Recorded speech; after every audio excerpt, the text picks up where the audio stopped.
Ito ang Presidential Broadcast Service. Radyo Pilipinas.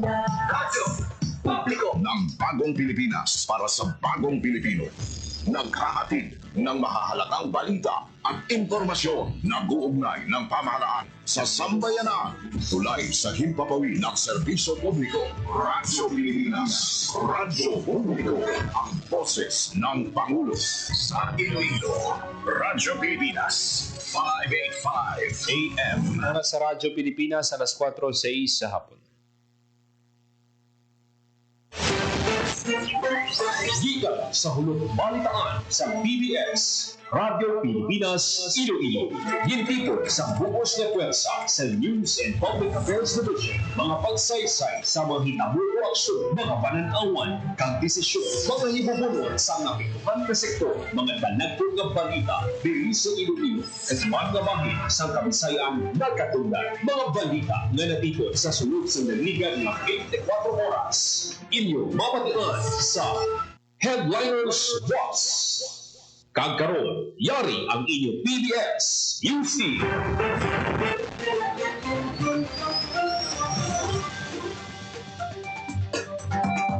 Mayong hapon, ini ang Headliners Boss. Lunes, Nobyembre 10, 2025. Ini ang inyong top balita, Joseph Paul Noblesa Taos. Kagkaroon sa mga pangulong dinahan. Pamilyang apektado sa Bagyo Uwan sa Western Visayas naglabot sa 8,970 sunod sa OCD6. Mga residente sa coastal areas sa syudad sa Iloilo amat-amat na nagbalik sa mga puluyan matapos mag-evacuate bangod sa epekto sang storm surge. 156,000 nga bilis ang relief resources sa naapektuhan sang Bagyo Uwan napalabot sa mga apektado sa rehiyon. Kagaron sa detalye na sang aton mga balita. Radyo Pilipinas. Radyo Pilipinas News.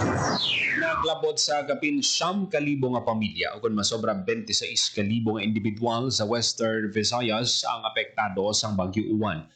Ini ang sandig sa pinakauling nga situational report sang Office of Civil Defense Region 6. Pinakadamong apektado ang probinsya sang Capiz nga may masobra 7,700 ka pamilya. Ginsundan sang Antique nga may 754 ka pamilya, Iloilo nga may 440 ka pamilya, Cagaclan nga may 48 ka pamilya. Masobra 40 ka balay sa riyon ang nagkalaguba bangod sang bagyo sa rehiyon. Nagpalabot naman sang 224,000 pesos nga balor sang food packs kag non-food items sa mga local government unit kag mga apektado para sa mga apektado nga residente. Radyo Pilipinas. Radyo Pilipinas News. Sa coastal area sa syudad matamat na nagbalik sa ilang mga puluyan matapos mag-evacuate bangod sa epekto sang storm surge. Detalye sang balita, Janelle Baclay. Radyo Pilipinas. Radyo Pilipinas. Report. Padayon ang pagpalimpyo sa pinaka-residente sa Barangay Santo Niño Sur, Arevalo matapos maigo sang balod ng ilang mga puluyan sa igad sang baybay kasunod sa nagduntad nga storm surge. Istorya sang residente nga si Melda Almero, mabas kog ang balod kag hangin sa nagigad nga gabi kasunod sang Bagyo Uwan bagay nga nagtublag sa mga pumuluyo. Makitan pa sa karsada ang debris nga naanod sang balod kag matamat ang hinahakot sang clearing team. Sa karon balik na sa ila puluyan ang kadaman sa mga pumuluyo sa coastal barangay kag nanghimos sa ila tagsa ka puluyan. Sa datos ng Iloilo City Emergency Operations Center, yara sa 557 ka pamilya o kung 1,748 ka individual ang in-evacuate kalabanan nagikan sa mga coastal barangay sa syudad sang Iloilo kasunod sang Bagyong Uwan. Para sa Bagong Pilipinas, Janelle Baclay, Radyo Pilipinas, Radyo Pilipinas. Radyo Pilipinas. Radyo Pilipinas News. 156 kalibong nga bilis ng relief resources ginpangatag sa mga napektuhan sang Bagyo Uwan sa rehiyon. Detalye sang balita, Nerian Grace Areñeta. Radyo Pilipinas. Radyo Pilipinas. Nakapalabot na sa 256,365 nga bilis ng relief resources ang DSWD6, mga lokal nga pangulungan at non-governmental organization sa mga pamilya sa Western Visayas nga naapektuhan sa Bagyong Uwan.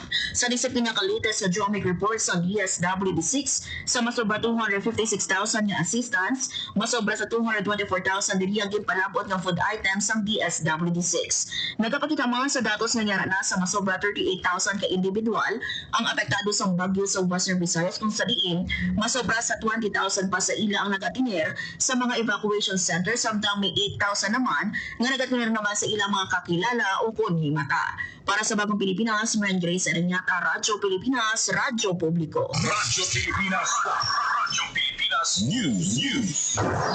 Wala na isang pasahero nga stranded sa mga puerto sa Iloilo City. Detalye sa balita, Janelle Baclay. Radyo Pilipinas. Radyo Pilipinas. Report. Wala na siyang stranded nga pasahero sa mga nagapanguna nga puerto sa Iloilo City kasunod sa pag-ayos ng tiyempo ang pagbalik man sa normal sang biyahe sa mga sakayan pandagat padulong sa Guimaras kag Bacolod vice versa. Nagapasalamat si Iloilo City Mayor Raisa Triñas sa pagresume sang biyahe sa sinihilway nga makalayag sakayan kag mayin masulhay ang panakayon sa mga commuters. Matandaan nga sang nagdigad nga adlaw yara sa mosobra 261 ka individual ang nabalhag na stranded sa mga puerto sa Iloilo City kag ginatagan sa hot meals samtang naghulat sa pagbiyahe sang sakayan. Para sa Bagong Pilipinas, Janelle Baclay, Radyo Pilipinas, Radyo Publiko. Radyo Pilipinas. Radyo Pilipinas News. Magaligan ang pilakadlaw nga suspension, balik na ang biyahe sa tanan nga sea vessel sa probinsya sang Iloilo.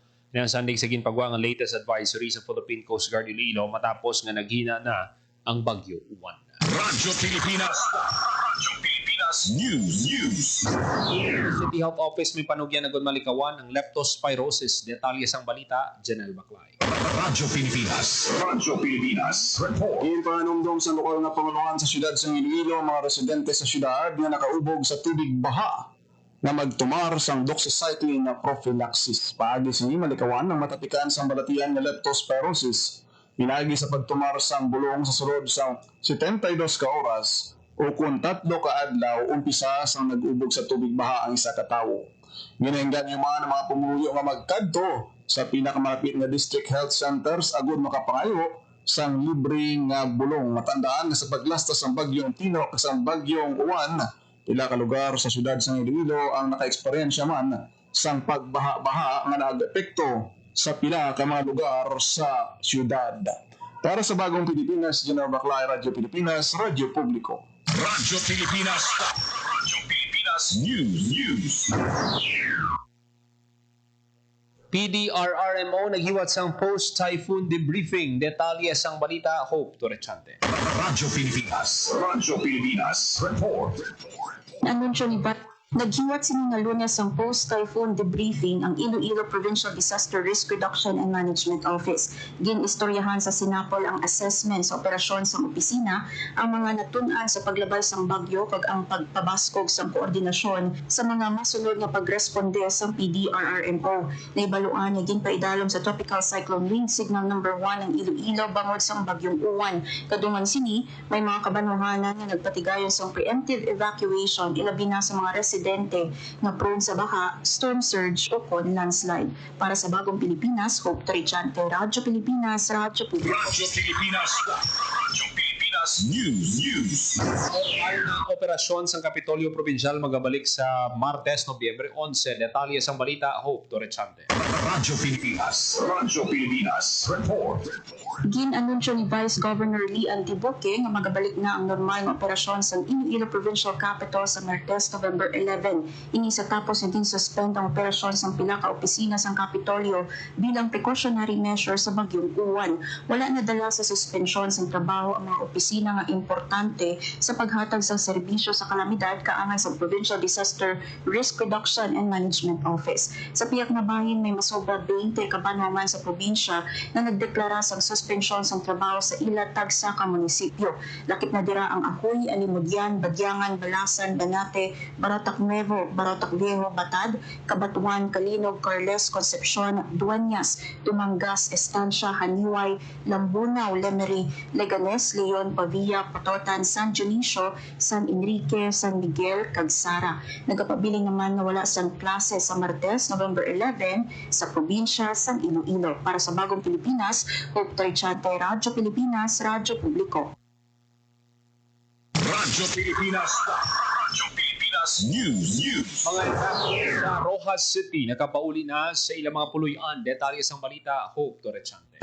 Radyo Pilipinas. Radyo Pilipinas. Report. Nakapauli na ang mga evacuees sa Rojas City, Capiz matapos gindala sa mga nagkalain-lain nga evacuation center bangod sa Bagyong Uwan. Sa post ni Mayor Ronnie De Diva sa 7 a.m. sa November 10, nakabalik na sa ilatag sa kamapuluyan ang mga nag-preemptive evacuation ilabi na halin sa mga coastal barangays bangod sa posibilidad sa pagsaka sa tubig dagat. Naibaluan nga gabi sa November 9, liwat nagpatigayon sa evacuation ang city government bangod sa peligro dala sa Bagyong Uwan. Una naman naging kumpirma ni Mr. Melvin Galgate, hepe sa Information Division sa Rojas City, na may naguba nga balay bangod sa pagsaka sa tubig dagat. Para sa Bagong Pilipinas, Hope Trichante, Radyo Pilipinas, Radyo Publiko. Radyo Pilipinas. Radyo Pilipinas News. Nativas nagpasalamat sa mga establishmento nga nagbukas ng ilang lugar para sa mga evacuees. Detalye sa balita, Hope Torrechante. Radyo Pilipinas. Radyo Pilipinas. Report. Nagpasalamat si Rojas City Mayor Ronnie De Diva sa mga establishmento, pampubliko kag pribado na nagbukas ang ila pertahan para sa mga evacuees. Lakip na diri ang SM Rojas, University of Perpetual Health System, Capiz State University, Capiz National High School, St. Mary's Academy, St. John Rojas, El Circulo Convention Center, kag Hercor College. Naibaluan nga naghiwat sa preemptive evacuation ng Rojas City Government sa mga residente malapit sa mga baybayon bangod sa posibilidad sa pagtaas ng level sa tubig dagat. Para sa Bagong Pilipinas, Hope Trichante, Radyo Pilipinas, Radyo Publiko. Radyo Pilipinas. Radyo Pilipinas. Radyo Pilipinas News.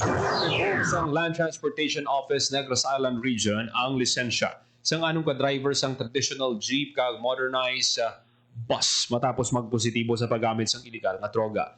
Ginkumpirma ni LTO-NIR Officer in Charge Jack Kunlo na mga driver positibo sa methamphetamine hydrochloride o kon shabu sa ginyot nga Oplan Harabas atong Oktubre 29 sa Bacolod North Terminal sa Bacolod City. Negros Occidental ang confirmatory test ginpatigan sa Philippine Drug Enforcement Agency Region 6 gamit ang gas chromatography mass spectrometry analysis. Prioridad sa Oplan Harabas ng safety sang biyahero labi na sa tion sang peak travel gani dapat drug-free kag fit to drive ang mga driver. Radyo Pilipinas. Radyo Pilipinas News.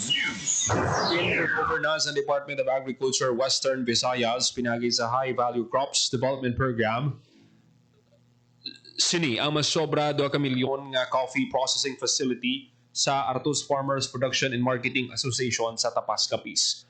Ang pasilidad nagatuy nga mapasanyog ang produksyon sa lokal nga kape pati na ang value-adding efforts kung magtaas ang kita sa mga mangunguma. Ang AFPA magintukod sa 2017 kag may 179 ka miyembro nga nag-engage sa pagtanom sang kape. Naibaluan nga ang Tapas may kapin 300 ka hektares ang duta para sa pagtanom sang kape. Radyo Pilipinas. Radyo Pilipinas News. Pagkatapos na sa 16 ka semana nga Climate Resilient Farmers Field School, ang 30 ka mangunguma sa banwa sang estansya. Ang SRI sa metodo nga nagatuy nga mapataas ang ani samtang nagagamit sang mas gamay nga resources. Ginaduso sini ang mas manami nga pagdumala sang tanom, duta, tubig kag nutrisyon. Lakip sa mga nalipay sa programa, si Rene Pasyente nga nagabalag sang pagtaas sa ginansya kag pagnubo sang gastos sa pagpanguma.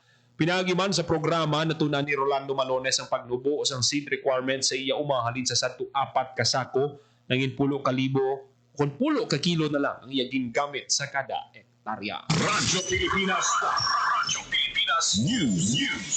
Pinagulahan ni Governor Toto Defensor ang bugos nga delegasyon sa probinsya sang Iloilo sa Batang Pinoy 2025 nga giniwat sa General Santos City sadtong tinalikdan nga Oktubre.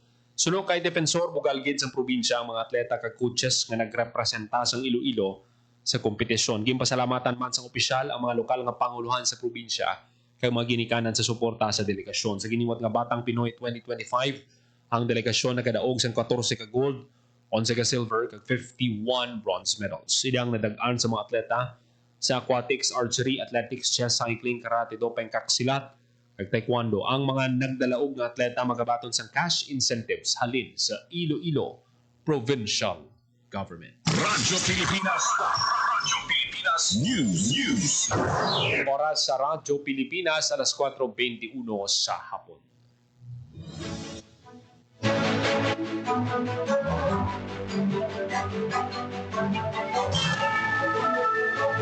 kami ito manatipon nga balita sa PBS, Radyo Pilipinas, Iloilo News Team.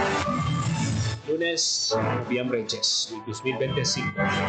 Para sa Bagong Pilipinas, Joseph Paul, Noblesa Tarosa, Radyo Pilipinas, Radyo Pilipinas.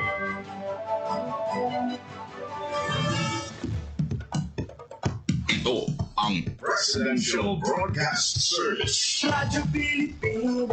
Radyo Publiko ng Bagong Pilipinas para sa Bagong Pilipino. Naghahatid ng mahahalagang balita at impormasyon na guugnay ng pamahalaan sa sambayanan. Tulay sa himpapawid ng serbisyo publiko. Radyo Pilipinas. Radyo Publiko. Ang boses ng Pangulo sa Iloilo. Radyo Pilipinas. 585 AM.